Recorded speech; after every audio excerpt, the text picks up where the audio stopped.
Welcome, everybody. I hereby call the select board meeting to order at 5:30 p.m. on Tuesday, March 3rd, 2026. Please all stand for the pledge of allegiance. I pledge allegiance to the flag of the United States of America and to the republic for which it stands, one nation under God, indivisible, with liberty and justice for all.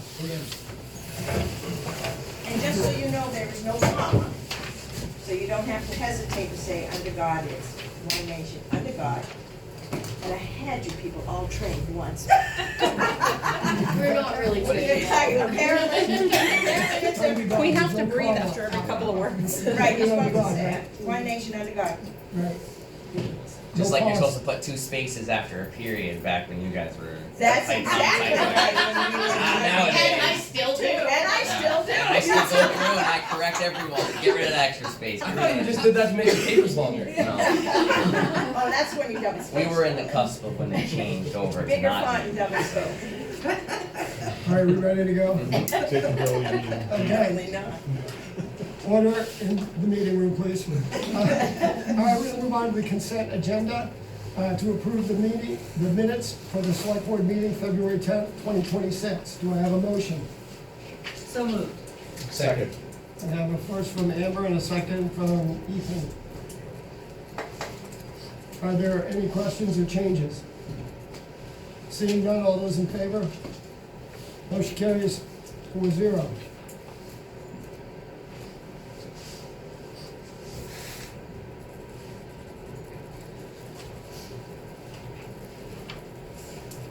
Now we're gonna move on to the budget workshop, and we're gonna start with the assessing department. You want me to take the hot seat or stay where I am? It's up to you. You can hear them. You're good there. I have very minimal changes. Kara has very minimal changes for her budget. They're basically all in benefits, so health insurance and dental, like I described last year, or last meeting, is up 12% and 5% respectively. The really only other increase is the reserve. It's back to 15,000. I'll let you speak to the events of why it got shut down last year, but it's been 15,000. I believe it's for the reevaluation, which we have to do. And this is a great deal compared to what some other towns are paying for. But we need to have that back in the reserve to have that reval done. That is correct. And then I think the only other notable change in this budget is there's not even a notable change. We just evened out some of your revenues for the veteran reimbursement, so. And I'd also like to mention that there's a possibility that the benefits will go down because Ashley now has a full-time job with benefits, so my dependent will come off there. Okay. I'm gonna make one of that. We should well, budget that'll for be as is though, in employee case that doesn't yeah. happen, but. Can you remind us why we didn't, where's the reserve? Why we didn't approve the reserve last year? I was asked by the then town manager to make cuts, everybody was asked to make cuts, and I said, if we went a year without that 15 in there, we would probably be okay. Okay. Can't do a rebound until we have, 300,000 to 500,000 in there. What's the current balance? What is the current balance? I have that upstairs. Hold on. Two something. You have it, hold on, I have it here.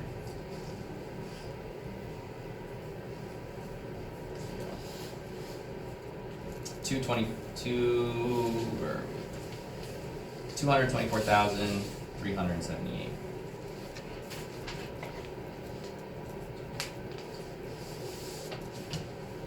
And when's the next plan evaluation?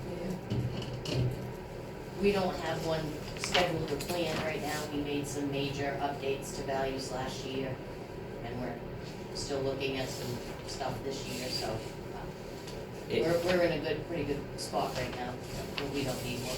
Supposed to need a major one around every 10 years. You don't. As long as you're within that 80% threshold with the state, 91%. it's 91%. The major evaluations and reevaluations can happen if we keep up with some of the smaller ones, but municipalities have to do the major reevaluation every decade. So that's why we try to save up for that. It's something we have to do. The only thing that's been brought up to me from various constituents is that they feel like their residential assessments are higher compared with some of the business assessments. I can tell you that one particular house is valued, and it's a modest house, and its valuation is more than a large business downtown.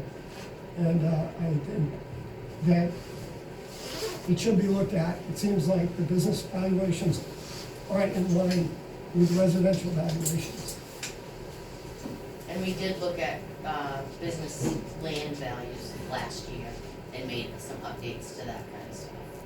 Yep. I'm just saying, from the last tax bill, it still doesn't seem that they're aligned equally. It seems that especially the residential housing in downtown seems to be assessed unfairly higher than many of the businesses, which means they're carrying more of the tax burden than they should be. We can look at that, Okay, but when we have looked at it, the sales don't match up. They're not, businesses aren't selling as high as residential right now. right, because there's less business sales. But I think there's some examples, and I don't want to pull them out right now, because it's individuals and specific businesses. They're so egregious that they need to be looked at. I Well, think they should be coming bring in and those to asking Brent, us yeah. to look at them for sure. Okay, I will. Okay, thank you. Any further questions?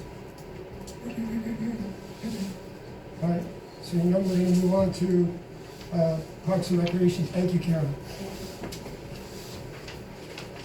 So do these numbers get voted later or? Yes. We need a full budget first, though. Okay. Karen? Huh? Oh, sure. Oh. Thanks, Kara. Thank you. Thank you.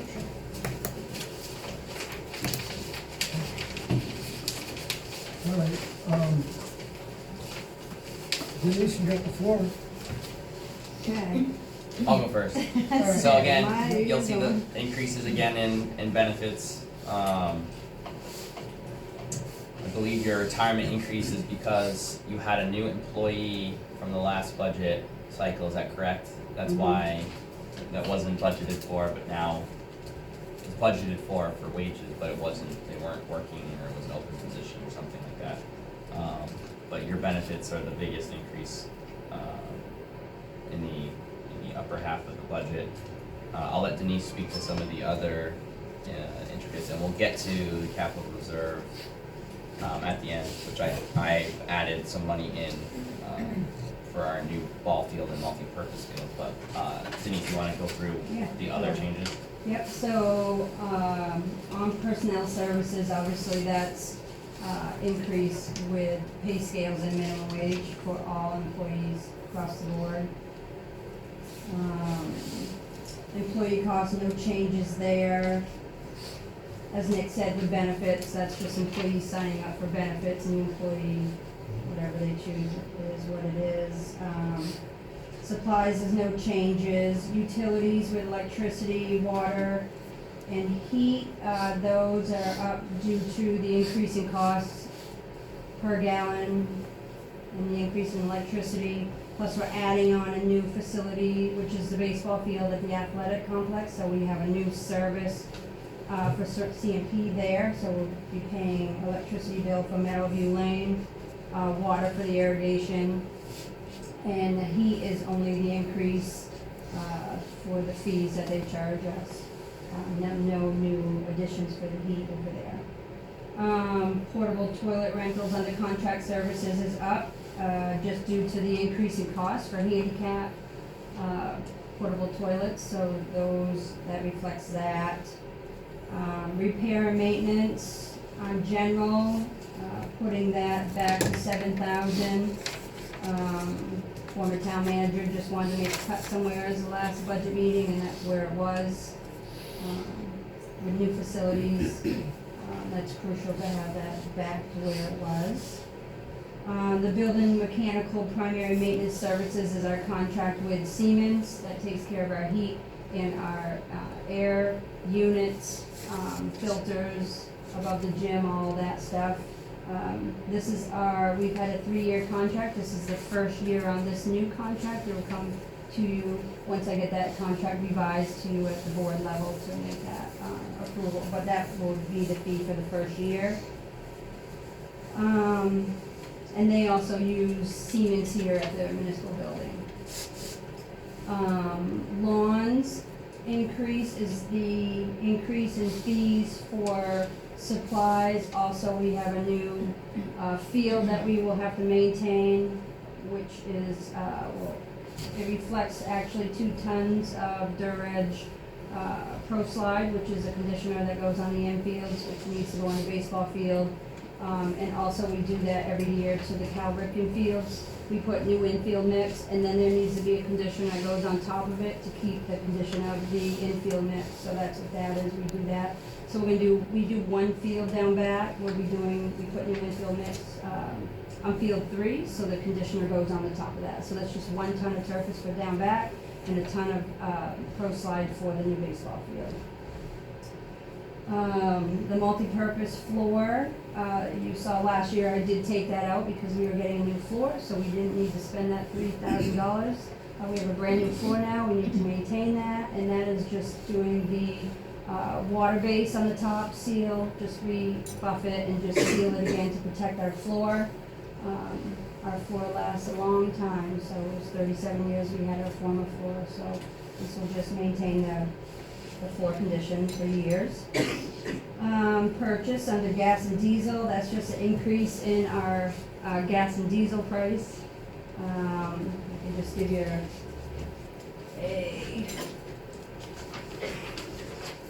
prices went up, our gasoline prices went to $3.39 a gallon, our diesel's going to $4 a gallon.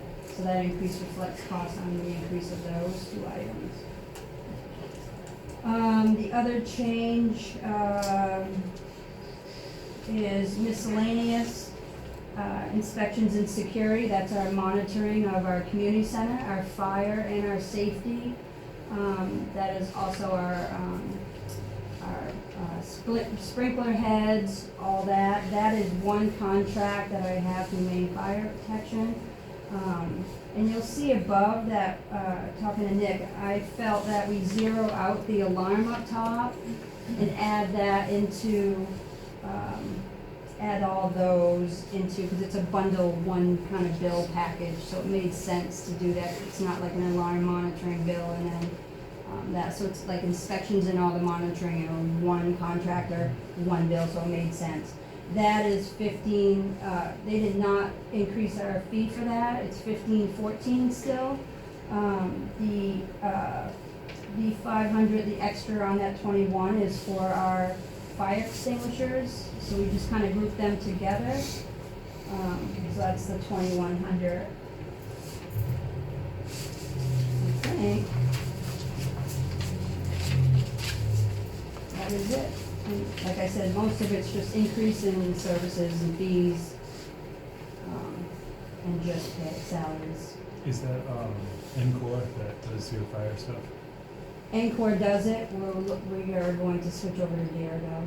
You are? Okay. It's High Marker cheaper. is another one to check out, but Yeah, I Those know, companies drive me crazy. Brian, Push Control and Brandy, who else switched over? We're all switching to Terrago. Yeah. It's Luke York. It's a So some of them Oh, are wow. doing, Yeah, just started it. Wow. Yeah, And he hired one of the main bars techs, so it's a better price, local service. yeah, it may be, I can tell you, I just put the fee in that we typically pay, it's like Yeah. $490, $500.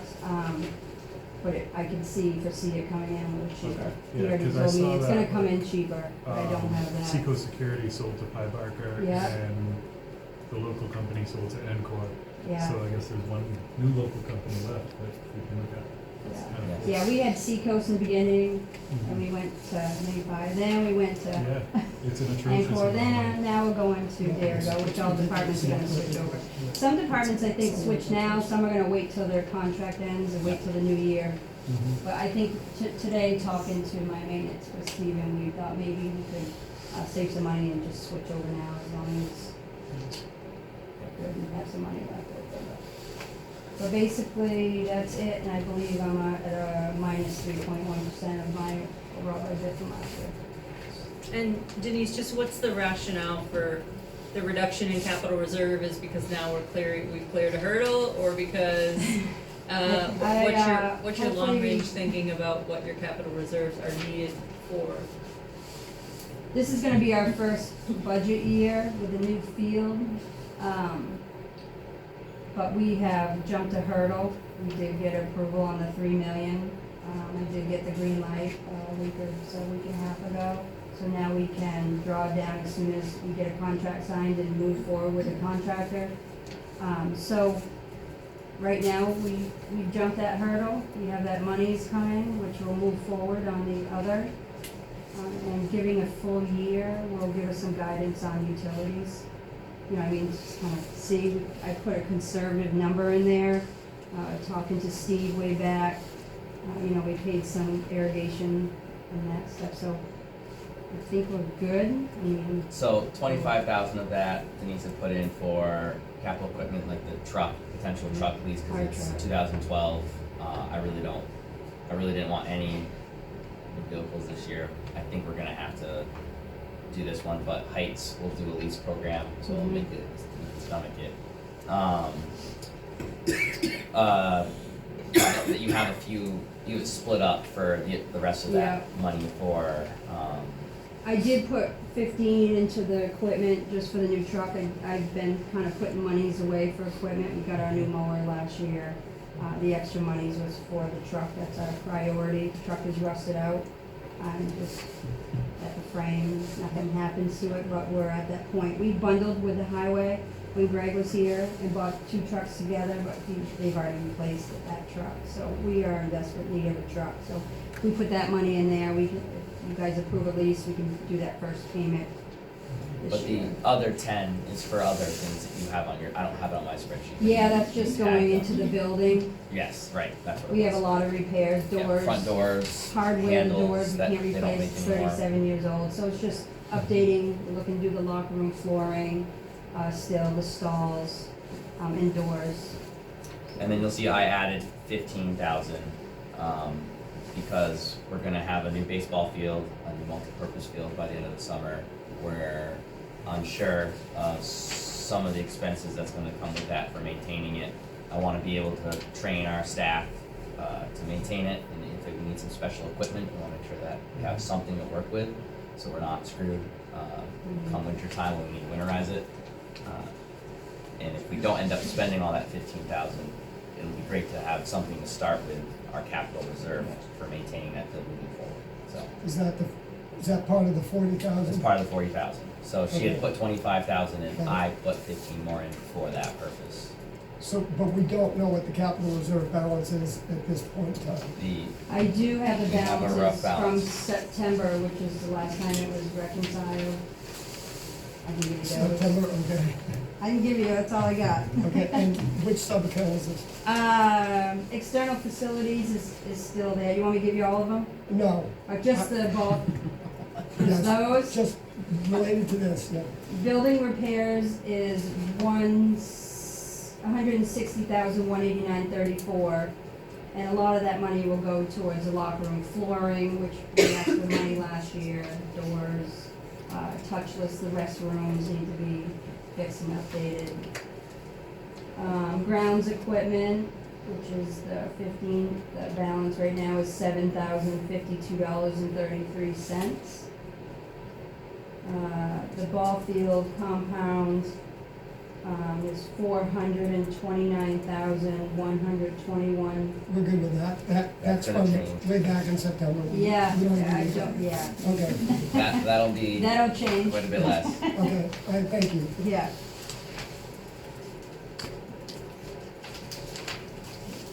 Who do you guys use for heat? Propane.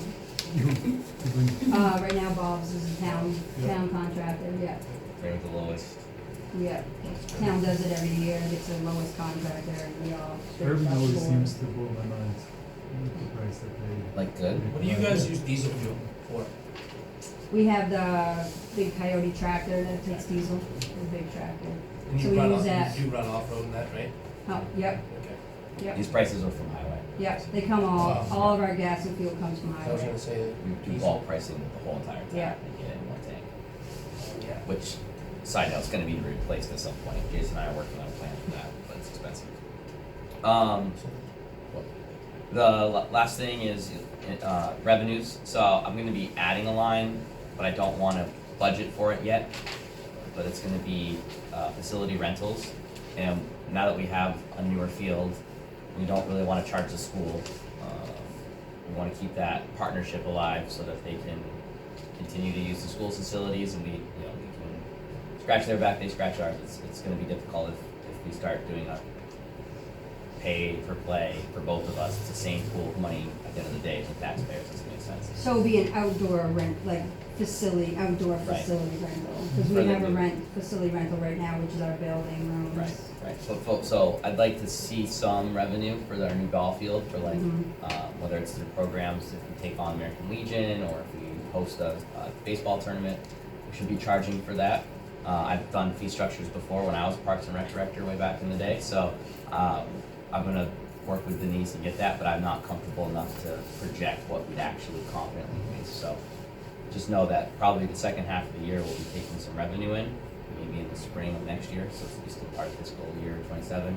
But I don't wanna put that in yet, 'cause I'm not sure what that's gonna be, but that's coming down the road. And that will help offset some of those increased expenses with maintaining the field that you saw under lawns and fuel. I have just another question too, the runoff pond that we use for like all the baseball fields that the water goes into, does that stay full pretty much all year? Yep. I think now that they redid it, reconstructed it, I should correctly is what they say, some of the drainage, I foresee it probably being full, more, Cause I was wondering if, I mean, obviously it's not gonna be in this, but maybe down the road we could possibly pump some of that water onto the field instead of paying for water. That's something that was discussed Yeah. as far as the new field, as far as well, that didn't happen, so the water's tied in the community center right now. And it's already put in. Right, but I'm just saying like Right. instead of me, down the I know, road. yeah. just- Yeah, we'd have to No, I hear you. filtration system, pump it, Yeah. tie it into the tee. We can look at it in the future. It would be a lot of money to do right now. Right, And we'll see I'm what- just looking yeah. down the road to see. And I mean, costs. we'll all see what happens to the pond this year with the new drainage done behind all the cow ripping fields. And the drainage, pipe, the overage piping that drains the pond when it gets so full, like along the tree line over to the ball field where the trailer park is, that was all redone too, so we'll see what the inlet, outlet, and what, I mean, every year's different. If you get a drought, it's gonna be, you can't depend on it, I should say, because I've seen it dry up with a couple feet in it, I've seen it overflow over past the fence, so it's all unpredictable, but we'll see how it operates this year, so we're all getting rewarmed. Any other questions? All right, seeing none, we're gonna move on to the, Thanks, Denise. You're welcome. yes, thank you, Denise. You're welcome. We're going to move on to social services and third-party requests. So I'm not quite sure how we want to deal with these. Are we going to start with the human services first and go down the line, or there's 14 items here? Yeah, I would let the folks who are here speak to their Well, requests. That's a great idea. I don't think there's much we'll talk about. It's just these are the in the yellow is what was sent in, and they checked all the boxes, to put, maybe get on. Oh, So- they don't have the highlighted one. What do you do? Oh, you gave it to them. Oh, Never mind. So then why don't Who we wants to start, go first? I was gonna say, let's Linda Quinn Oh, start. good lord. Or unless Okay, you'd rather, fine. Ask me and I will either defer or give you an answer. I'm here as moral support, but I'll start the conversation. Go right ahead. well, I figured that you would go through maybe your budget and explain some of the items to us. I think we'll maybe let Angie do that. Oh, it's Yes. whoever wants to do it. Angie, I apologize, I didn't know you were with Linda. That's okay, I'm the Okay. director of the library, Oh, very good, but she's the, President of the trust. my boss. Your boss. okay. I did print off a little packet, I try to email you guys occasionally with the quarterly meetings, my director reports and such, and since I was coming, I just printed it off for you. So if you want, thank you so much, pass it down. Essentially, we're asking for the same amount we asked for last year, the 208,000. So I will say that our budget is down from last year, but we are asking for the same amount. Our reasoning for this is that, we hit donations so hard last year with repointing the brick facade, that we can't overtap the community and the grants and things. And we also want to start saving some money for capital gains now, not capital gains, capital Improvements. improvements, I'm sorry. Because we've never had a capital improvements pot of money. We always have a problem and then fundraise, we would like to reverse that. Because we are going to be looking at, reshingling the roof within the next 5-ish years, and that's going to be quite a project. So, our budget's down about 13,000, but we are asking for the same 208,000. Excuse me.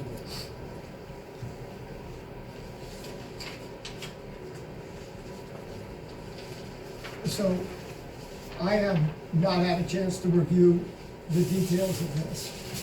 So, for me, it would be just better for you to, if you could, just go down some of the items Sure, and yep. explain the bigger issues. So, let's see, the expenses. Our biggest expenses are payroll and benefits. We have 4 full-time employees now. That is where we made our biggest cut. That's why our budget has decreased, because we had 2 part-timers get done, and we chose not to replace them. So we are running a 3.5 floor library with 4 full-time employees. We had a lot of issues this past year with employees. We had a broken leg and an employee out for a month. We had someone quit unexpectedly, so we had to rehire, but that took months, and then we had someone out on maternity leave. So having 4 employees does make it sticky, but we, for now, are making it work. And then the next biggest expense is our occupancy, our rent and utilities. As Denise was saying, oil has gone up, our electricity has gone up, our water has gone up. Those are costs we can't really change, but thankfully our oil usage has seen a significant decrease since we replaced the HVAC system. So we are relying less on oil. We renegotiated with our insurance company, and our insurance costs went down. Let's see, and then we have our books, our programs, that would be the other. So our acquisitions account for 17,600. Supplies, basic supplies. Yeah. Our biggest expense is the building and the staff. So obviously you don't pay any rent, so rent is just, there's no rent, right? There's no rent. Okay. What do you have can you tell us sort of like what are what makes up your balance sheet, like the assets in your balance sheet specifically? So you have a cash account, and then you would have, I see that you've generated income from various investments. I was just curious what, the balances of those investments were, just to get an idea of your balance sheet. So they have, I'll speak to it, I joined the Bloomfield Academy Trustees, which oversees the library, history house, and the academy. So they have 2.1 million in reserves, roughly. 36 different trusts make up that. I would say 36 is the number. Yeah, and 97% of them are restricted. So one goes in that was donated for will. It goes to books specifically. One is for scholarships. So there's specific parameters around what they can be spent on. I joined and we had a meeting last night because I see that we maybe could get a little bit more interest and offset future costs. I'd like to start a capital improvement reserve fund for the library and for the history house and for the academy building, but they have about 2.1 reserves, but it's pretty restricted. Okay, so the reserves are held in like short-term? Money markets, Money markets, Yeah. okay. So they're you might be looking at very low trying risk. to extend out a little bit, 3 months and trying to get higher. Maybe, Yeah, and something we're like gonna that. try maybe Okay. set up a different portfolio and mix it in with some T's and But no mutual- stocks or bonds? or No. anything like that. Okay. I don't think any bonds, I didn't see any, so. So if the you have- library's portion of that 2.1 million annually is about 30,000 that we get from the interest investment.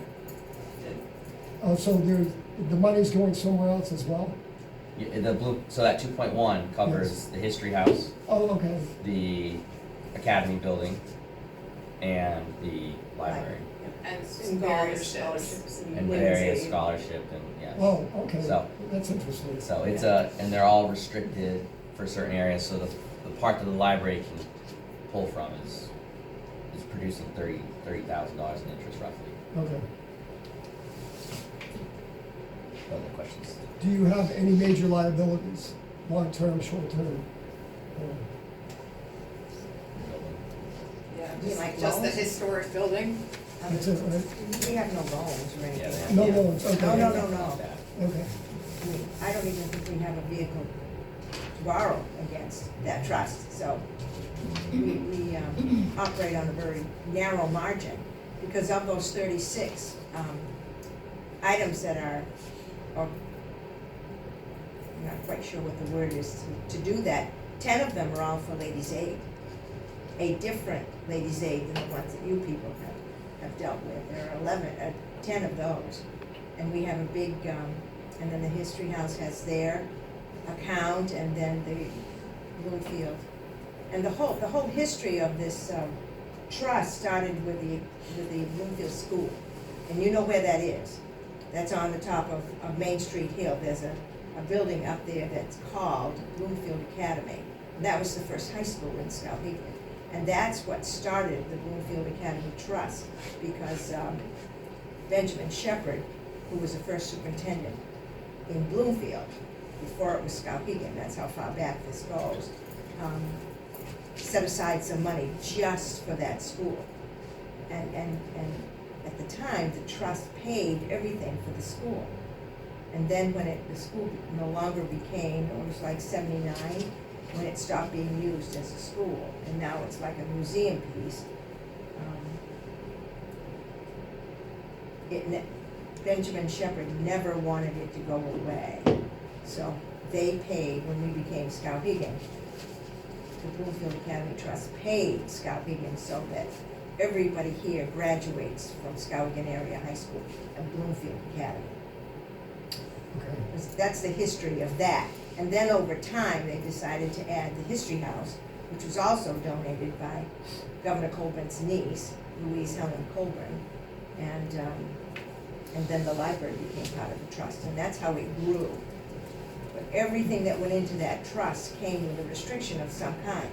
You will only use the interest, and like 95% only allowed to use the interest, which was fine in the 90s when they made decent interest. Nobody makes decent interest anymore. So I don't wanna open a can of worms here, and we don't need to get into it, but Okay, if the History House, is that a separate 501c3?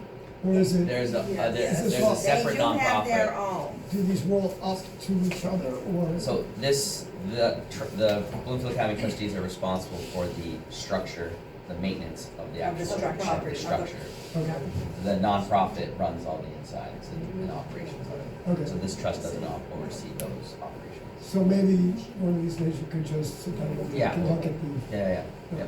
Okay, I'm just interested to see. Oh, it's very interesting, it really is. And I want to encourage all of you, if you have not been in that library since it's been renovated, shame on you, because you're selectman number one, you know, and you do agree to help us support it and run it. It's a beautiful, beautiful facility. And if you, and we keep count of the number of people that use that facility, and it, at one year, I can't remember which one, 22,000 times, people went into that library, not to just borrow books, but we have telehealth, that's new that we've had in the last 2 years, so people are in there using the computers, talking to their doctor or a doctor, and, we have programs for babies, oh, thank you very much. I can barely remember where I live, let alone things about the library, but anyway, we have print books, audio books, e-books, DVDs, periodicals, board games, puzzles, and educational kits, and that includes building of robots. That's pretty impressive. We have Wi-Fi for everybody. We have charging stations and climate control spaces.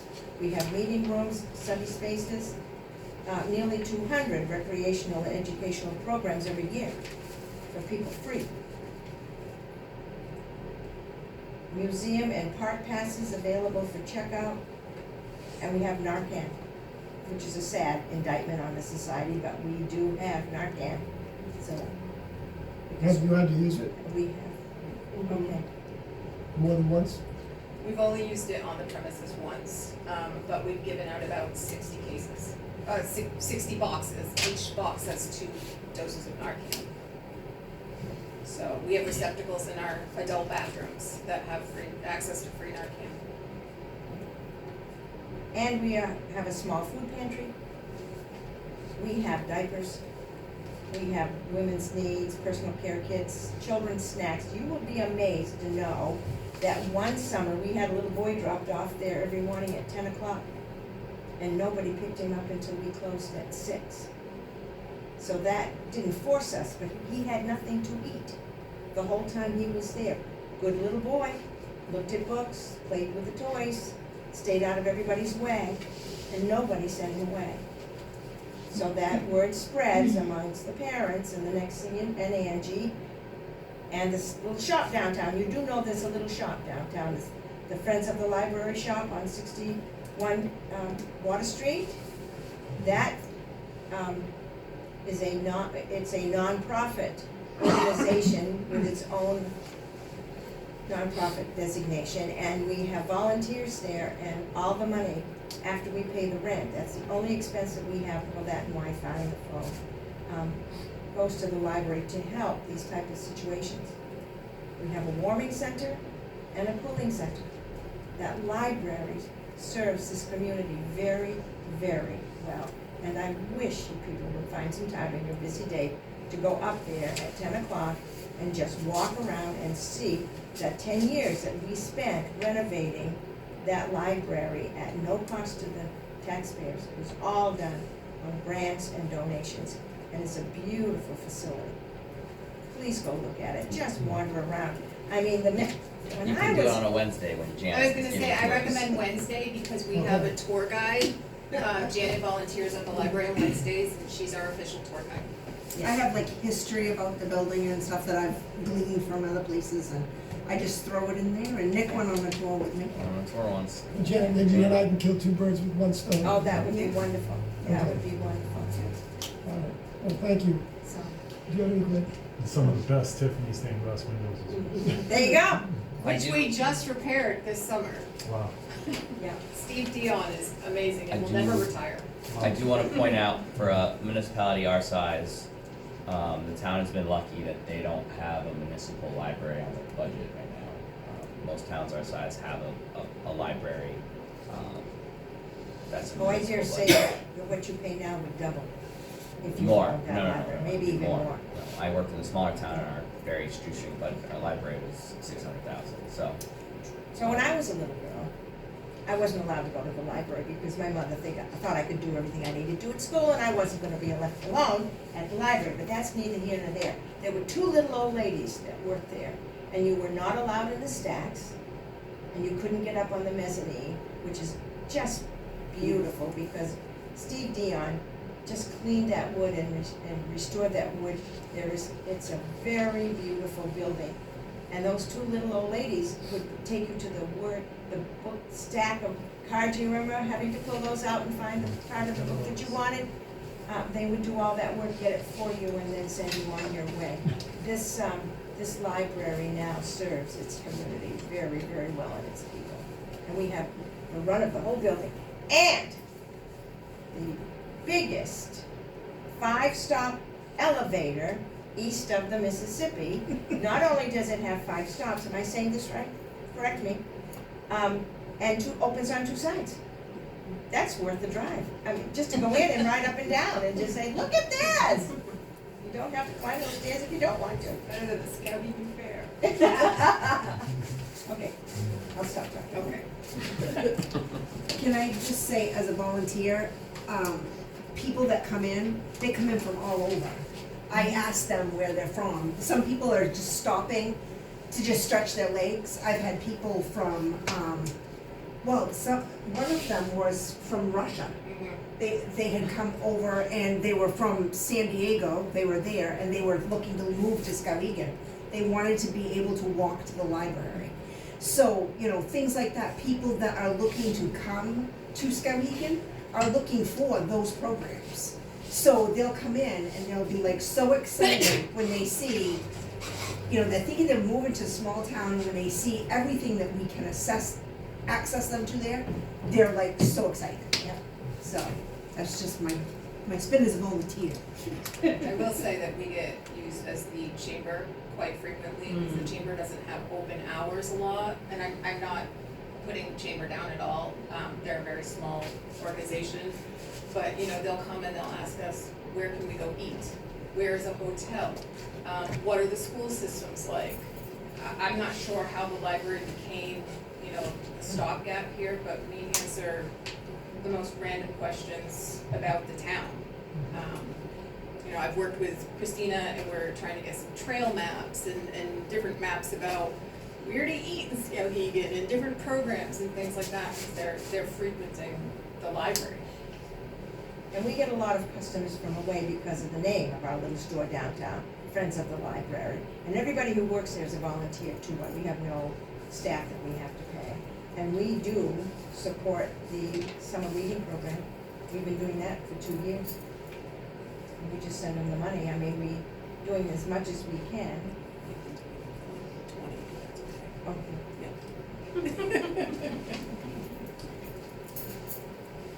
I've done some damage in that shop. And we appreciate And we appreciate it very much. And your husband's been in a time or two, I don't mind saying.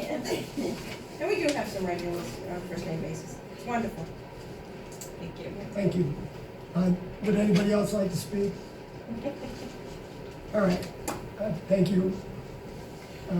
Linda, and I forgot your name. Angie. And Angie.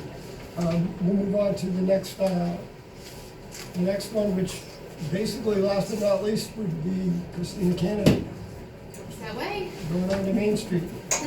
Do you need some support? Oh, it's okay. Feel free to shout out. Because, we've had multiple late nights in a row. We have. And I have tomorrow and Thursday. School board on Thursday, by the way. No, I'm not going to the school board. I can't have that many nights.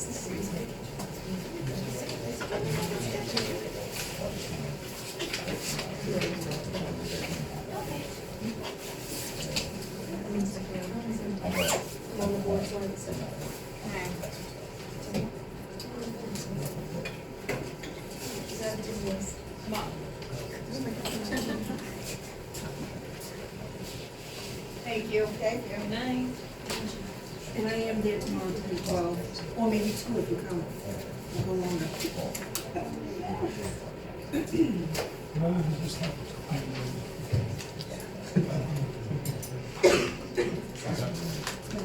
We'll just continue.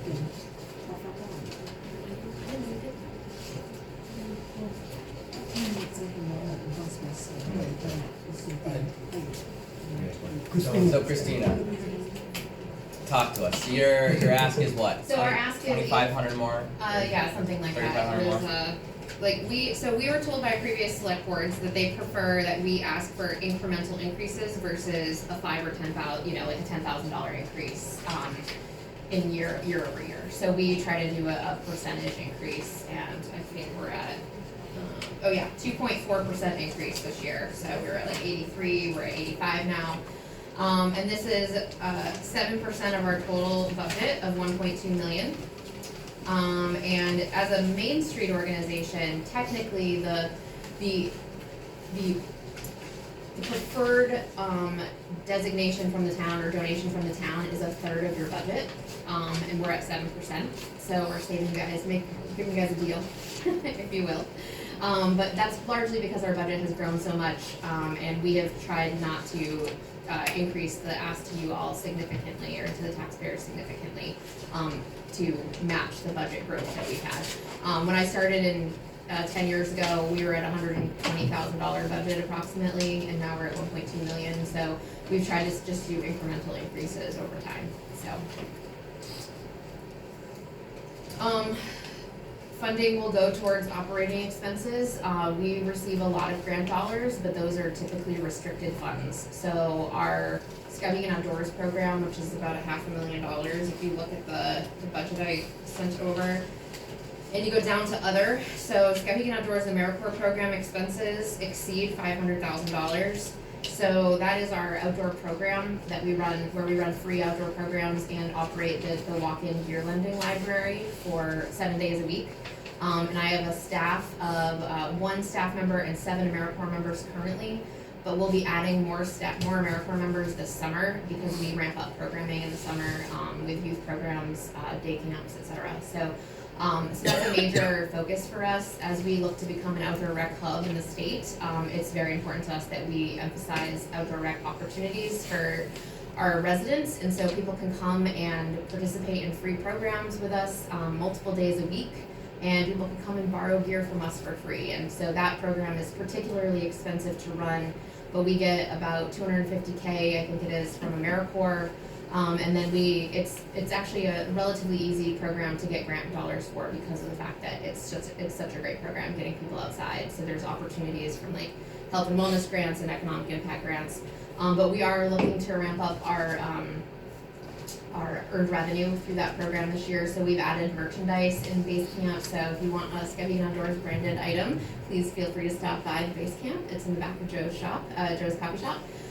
We are selling merchandise. We're also adding some more elevated overnight programs that we're going to be charging for. And we're hoping some businesses want to participate in some retreat style programs that we can charge for as well. So those are on the docket for this coming year to help ensure that the program's sustainability remains, in the, who knows what happens with grants moving forward. So that's a major part of the budget of a program, our total overall budget. We also run the Center for Entrepreneurship, which is right in downtown, and we have a one staff member over there who does a lot of work with our local businesses. We give out technical assistance grants, and Patrick is always is working with businesses through different programs. He's also running a Youth Entrepreneur Challenge right now in partnership with the Career Technical Center and their business program. We work pretty closely with JMG as well. So we see a little revenue generation from the center because we do rent it for different people can rent it for meetings and that sort of thing. And then we bought a building this year because we are preparing to redevelop 185 Water Street into a shared use commercial kitchen to help accommodate food entrepreneurs who are currently working out of their small home kitchens and want to expand and grow their business. And so we have an amazing local food economy, and, you know, anchored by Main Grains and Crooked Face Creamery, our award-winning cheesery, and so we're looking to help build on that, and we've got a bunch of small local businesses that we've conducted a feasibility study with, and so we're looking to add that new structure, or that new redeveloped building and kitchen downtown within the next couple of years. So we purchased that building this year. Part of the agreement with that is they're supposed to go through our neighbor, right? So they're supposed to come through our building and give us free food. That's the kind of that, so. Yeah, sure. You'll have to talk to the entrepreneurs about that. So anyways, those are the two major programs that we run, and then the rest of the budget is operating expenses. So we have 3 different places that we rent. So the Center for Entrepreneurship we rent, the Base Camp Beer Library we pay rent at, and then we have an office space above Joe's Flatter Cafe where we also pay rent. We have 5 full-time staff members. We are probably the largest Main Street organization in the country. Pretty proud to say that. We've ramped up our staffing and our budgets, and as a result, we've been able to, I think, do a lot more with, you know, town dollars and generate some significant return on investment for taxpayers. Some of the numbers I've run recently, we're at $16.1 million in raised funding. Outside sources, so it includes business sponsorships and donations, but also $12.9 million in grant dollars, I believe the number was, that we've raised for Skowhegan in the last 10 years. And we are at a $21.78 return on investment for taxpayer dollars. So the money that the town has given us over the last 10 years, it's ROI of about $22. So we're bringing in grants for different initiatives and programs, and turning those dollars back around into services, programs, events, and infrastructure projects, as you guys know. Yeah, so you said $22, is that $22 and $100 or? So the town has given us actually, let me pull it up, so I don't misspeak. How far back are you going? So 10 years, so in my tenure. Let's see here, grant tracking, so. From 2017? So 2015 officially, I think I started it, because I started in September of 2015. And so in starting in 2015, we were getting $30,000 from the town, and so over the last several years, we've increased our ask accordingly. So $30,000 in 2015, and 2026 we're requesting $85,000.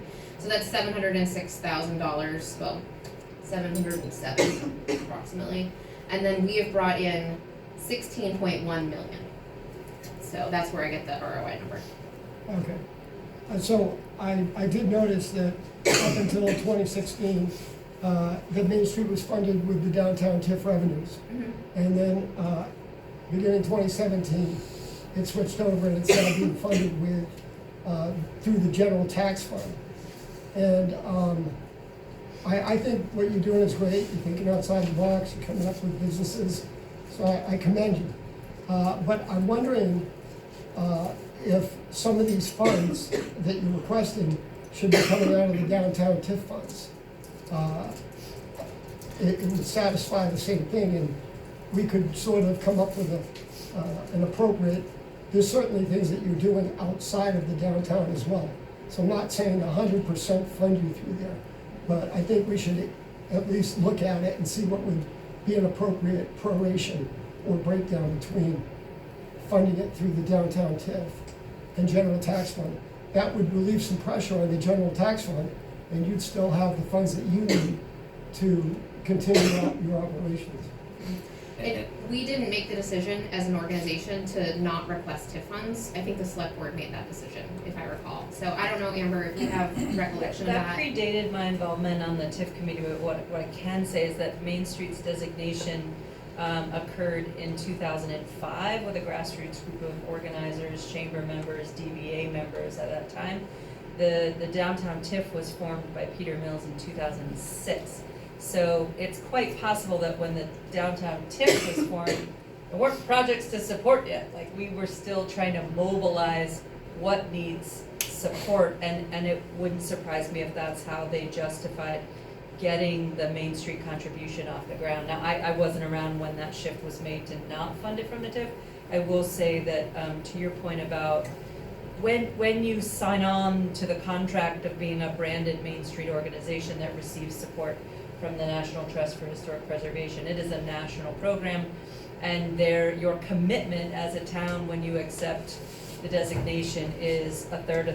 So a third of the funding coming from the town, a third of the funding coming from the businesses in your town, and a third of the funding coming from citizens. And so when Christina says we're funding at 7%, that's because Main Street has continued to grow its reach, continue to grow its staffing and earned revenue and grant revenue without passing that burden on to the town.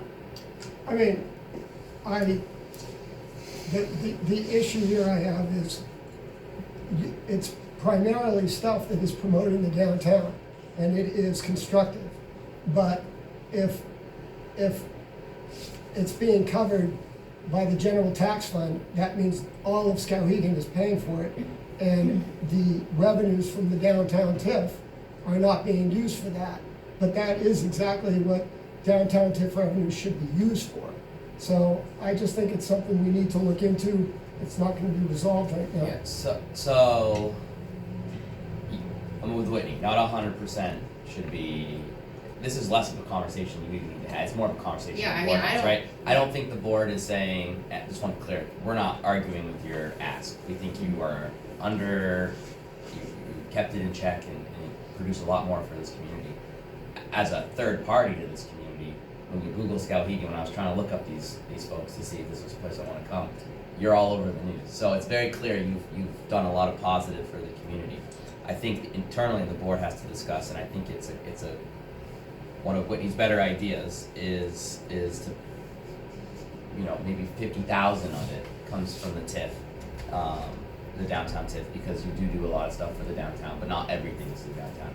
That being said, our TIF requires, our TIF policy requires that it's in the scope of what the TIF is, and so that includes infrastructure, that includes those projects, which I think you have more than enough to designate or satisfy that requirement. If we mix it like that, we just have to be careful that it's used in compliance.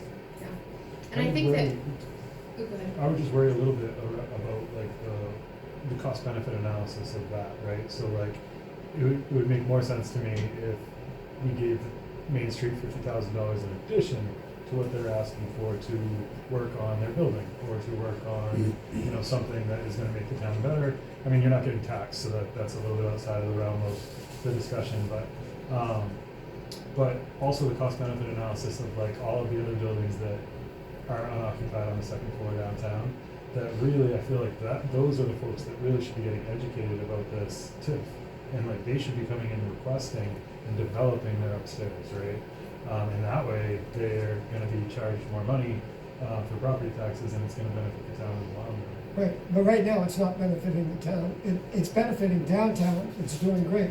But if you look over the last 4 years, actually, let's go 1, 2, 3, 4, 5 years, we've done over $800,000 in private grants For and TIF. for TIF money. And I think that at some point, we've got to step back and say, there is more infrastructure in downtown that could be fixed up. For instance, the curbs, the sidewalks. I look at work done on Coburn Park. That is something that should be taken by the TIF. Improving the landscaping in the parking lot, that should be paid for with the downtown TIF money. It shouldn't be covered by the rest of the town. There's money in the TIF for that reason. I find out that my property's in the TIF, and I'm way up the street. But, really all I get out of it is a lot more taxes. But I realize that my taxes are going into a downtown TIF instead of, going into the general tax fund. And I think that we need to look at that, because TIFs are really important and can be really constructive, but they can also strangle the town by basically freezing the taxes on the general fund. And then when inflation occurs, we see that the town is taking, all of downtown is paying a larger share than what they should be. I'm just throwing it out there, and it clearly is allowed under the TIF agreements. Is there anything about nonprofits in those agreements? No, the TIF rubrics for our TIF that we applied for and had approved by the state does allow for some event marketing within specific, Skowhegan specific, on-brand activities. So there's a lot of ways Main Street can qualify for TIF funds. So I'm not opposed to Yeah. considering an application from Main Street through our process to apply for TIF funds. That would be certainly appropriate. And I can't speak to when that shift happened, where the select board at the time decided not to keep funding. I think it's Well, I think it was unique. they didn't have enough money at the time when I look back, and I think that they were doing quite a bit more work on the public areas in town, and that slowly changed to become more private grants. And that's how it adjusted, and certainly we had inflation, and it looked like Main Street would need more than $35,000 a year to operate. But I'm just trying to get at the point that if we're getting constricted on the general taxes, this is a way we can alleviate them and still continue to help the downtown grow. Potentially, yeah. There, we had some good documentation at one point about the difference in the property tax before the TIF and after the TIF. And it was an astronomical amount of money that was coming back to the town because those private. So I've looked at that, and that can be looked at several ways, so. Yeah, you know, yeah, sure, sure. There's multiple For sure. opinions there. And I think it has been helpful, but what we have to remember is we've had an extreme inflation over the past 5 years. And when you freeze a TIF district, and they only get the original assessed value, then the inflation in town expenses is borne by the general tax fund. And that can be misrepresentative of how exactly the TIF is performing. And that's just my opinion. No, makes sense. There's a lot of case studies out there for TIFs right now, so. Yeah, I mean, it's a complicated stuff. The other thing I would just throw out is that I would vote to support Main Street from a TIF fund. I would also voice concern that the TIF is a short-term tool. 30 years, we're running on a decade or less, right? In 2030 it runs out, so less than a decade now. I would not want us to misconstrue our commitment as a town to a Main Street program in our contracted agreement nationally as something that they have to win over on a year-to-year basis through a short-term program. We have to pledge that support as a town, and so when the TIF runs out, we don't want to set a precedent that when the TIF runs out, there's no more support for Main Street. Well, when the TIF runs out, then we reevaluate, because at that point, there's gonna be a lot more taxes going into the general fund, right? So that's not, I don't have a problem with that.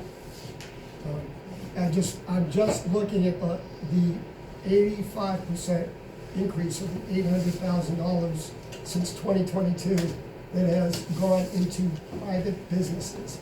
And you obviously know how I feel about attaching more conditions onto these grants. I still feel that way, but I am all for using this money as efficiently and smartly as possible to grow this town in a way that makes people want to come here. So, I have a question, kind of on a different note. So we have a budget of $1.2 million. Of that $1.2 million, how much of that money is made by Main Street Skowhegan and not generated within donations and grants and from town funding? Is it So like earned revenue from events? earned revenue from events Mhm. to Um, and summer. So 190,000 in fundraising event income. And then we have some fee for services, so marketing, that sort of thing. That's like fundraising of like activities that we do. Like we're doing we're gonna do a visitor guide this year, I believe. So sort of like earned revenue that way. That is 44,000. So, but a lot of our funding is generated through grants. And then foundation dollars or grant dollars, yeah. So corporate donations, we're at nearly $100,000 in donations from businesses. And I expect that to grow in the next couple of years, and we're at about $15,000 in individual contributions. And I will note that donations from businesses and individuals over this last year were the highest we've ever seen, and they continue to grow each year. So businesses and locals are supporting our organization as well.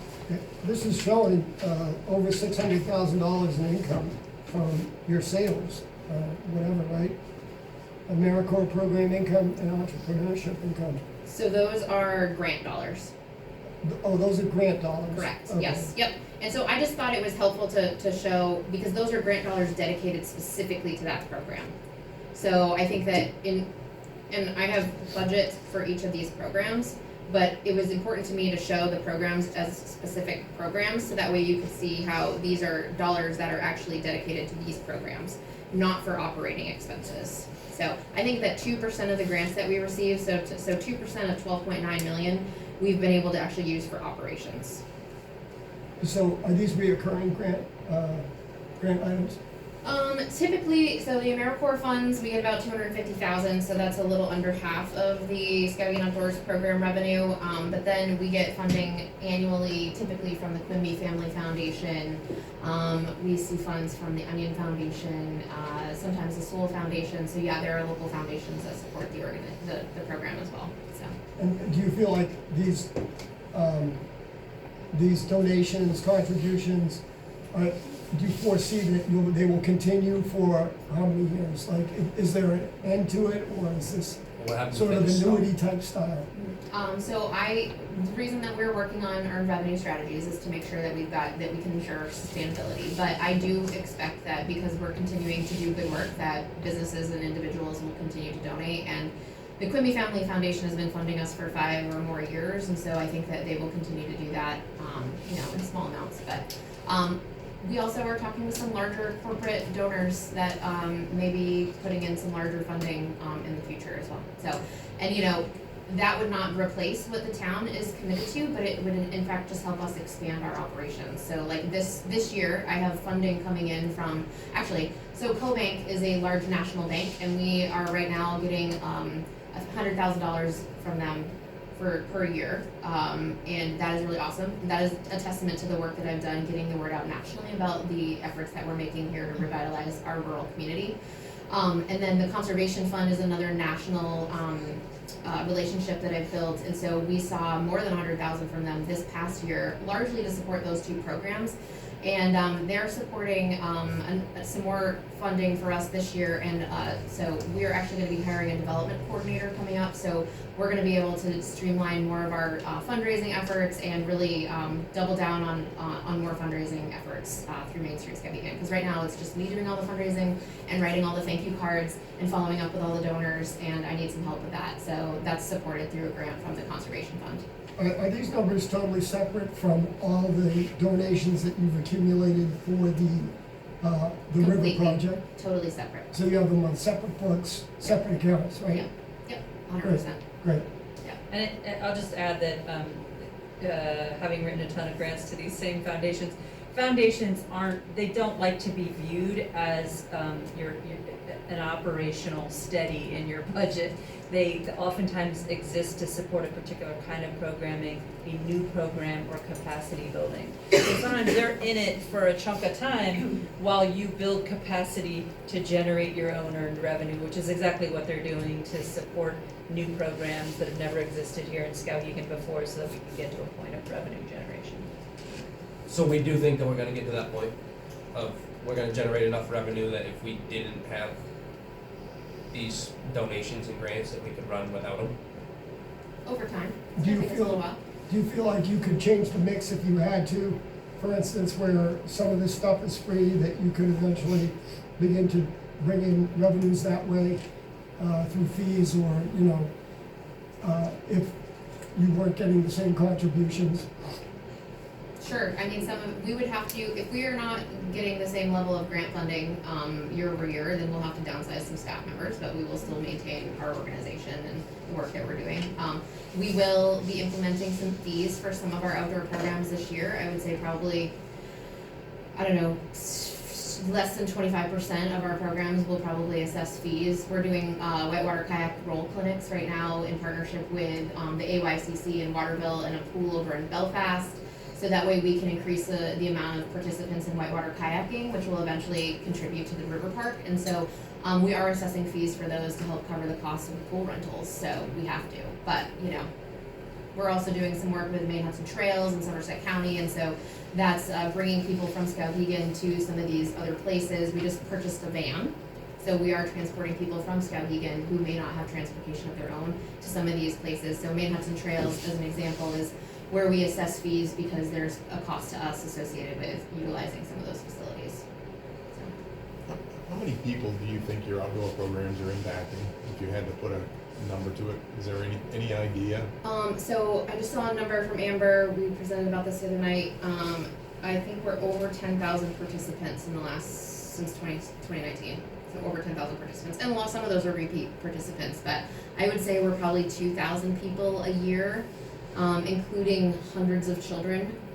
We work in the after-school program every week, so we're working with middle school children throughout the school year, and then we have a couple hundred kids that we serve during the summer through week-long youth experiences in whitewater kayaking, mountain biking, hiking, and I think we're adding a fishing one this year, if I recall. So, yeah. Are you fully funded and ready for the first stage of construction? And I was just curious when you think it would start, of the River Park project. So the boardwalk, we are negotiating contracts right now, a contract with the firm for the boardwalk, and that will start in April, I believe. So phase 1 of the boardwalk. We did not raise the funding that we needed to start construction for this year for the whitewater park, for the wave. So we are going to continue to fundraise, which is why this development coordinator is going to be important, because we need to do some more outreach to some more donors, and so having someone help coordinate that is going to be an important factor. So, yeah. What approximately is your shortfall right now? When he's gonna whip his checkbook out. Yeah. We had a $7.6 million gap, and I raised 2.4 in the last couple of months, but still have another $5 million to go. So, yeah. So looking at next year. With what? I have a question. It's maybe off topic, but back in the early '90s, the Conservation Corps would meet with a van here at the information booth, or up at DHHS, and they would take a group of employed high school kids from Skowhegan up onto the trails and do all kinds of trail work, and then they'd leave on a Monday, come back on a Thursday, and give them $5 an hour or whatever it was back then. But have you run across anything like that could benefit like high school youth in terms of actually paying them to maybe get out and do the work? Because I think that was they met some really cool people that they're still friends with today, and this is a great program back then. That's a great question, and so I don't have an example that's specifically like that, but in June, we're going to be launching, and we're getting ready to start recruiting for right now our canoe program, which is our workforce development program, and so we are supported by Skowhegan Savings Bank and in partnership with the University of Maine at Farmington. We're going to be putting 5 hopefully local youth, but there's no age limit on it. But anyone that comes out of the outdoor leadership program through the Career Technical Center would be a great candidate. It's a summer program, about 450 hours of training, and so they'll come out with credentials, actual credits to the University of Maine at Farmington, automatic matriculation to their outdoor recreation business administration program. They're going to have experiential learning through working with our team and actually running programs and events. And then they also, they're going to actually be paid through AmeriCorps, so they will actually be paid for this experience, and they'll get an education award through the AmeriCorps program. So we're looking for 5 candidates as many applications as people want to submit. We hope for lots of applicants, and we'll narrow it down to 5. And like I said, Scout Savings Bank has donated $50,000 to support that, to make that completely free and a paid opportunity for local youth. Cool. So, That's awesome. When do you plan on tapping into the remaining TIF funds available from SAPI? That is a great question, and I have a meeting tomorrow with the EDA to talk about those potential funds, but they are dedicated to the river park, so presumably when we go to construction for the river park. Right, but you've already included that in your shortfall, right? Okay. Yes, yes, oh, yes, for sure, She turned over every rock. Yeah, Got it. yeah. Thank you for taking the grill. Yeah, you Oh, never sure. know. Of course. Does anybody else have any questions? Well done. Christina, thank you so much. Thank you for the work that you do in this community. Devin, are you with another organization, or do you, No. you're with Main Street? Okay, The support, if I have to speak, I will, but, okay. Moral support, thanks. yeah, and then I'll go into a coffee still a little bit, so. Okay, thank you. So, what do you want to do next? I have 5 items in the executive Okay, so how do you want to do this? session. Do we want to go in executive session now? And then go back to this, or just do the Can- rest of can I this another time? Oh, we Can I can, just ask one clarifying question about the third-party request before we move on to other topics? Good point. yeah, There's a discrepancy between this number, 533,888. ignore that, ignore that. Okay, So and, that and that the included. 522,168. Yep, ignore that. So that included a number of on that list. Okay, Well, it's the total here. You'll see though, Yep. some of them don't have a check mark for the signatures, so they're not actually making it on. so if they didn't get a signature, you kept them on? Yes, Okay, yeah. great, thank you. So, Good eye. I caught that too. I'm sure we're fine with doing whatever you think is best. There's a number of other items here left to discuss. We can deal with them later, or we can jump right into the executive session. We can do both. How do you prefer to proceed? We could, why don't we come back to this? Is that all right? Yeah, because there's a lot of detail in these, and even though it's smaller amounts of money. One of them might be related to mine, so what's, yeah. Sure. And I'm gonna sit on the other side of the table for you right now, so. All right, so, I make a motion to go into an executive session, Second? in accordance with MRSA Title I, Section 405-6A. To discuss Amber second. personal matter. okay, we have a first and second.